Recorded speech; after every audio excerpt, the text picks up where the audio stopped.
Hi, welcome to Route 66, day number 50, 53. We're just moving right along here in our journey through the Bible. We're getting near the end of Numbers, and Numbers chapter 24 and 25, just two chapters today. So get your Bible out. We're going to finish the story of Balaam. In Numbers chapter 24, Balaam continues to try to curse Israel.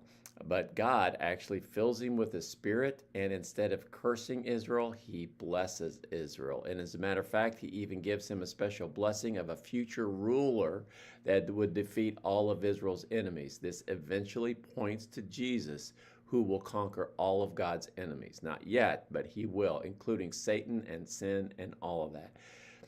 King Balak is furious, but Balaam reminds him that he can only say what God allows him to say. He said that over, and then Balaam ends up going home. Numbers chapter 25, Israel sins by worshiping the false god Baal, committing immorality with some of the Moabites. It's interesting. Um, Israel was protected as long as they were doing the right thing, but we find out that once they got allowed sin to come in, it angered God, and God began to send a plague that killed 24,000 people. One of the priests, Phinehas, boldly steps up to try to stop some of the things, and God blesses him.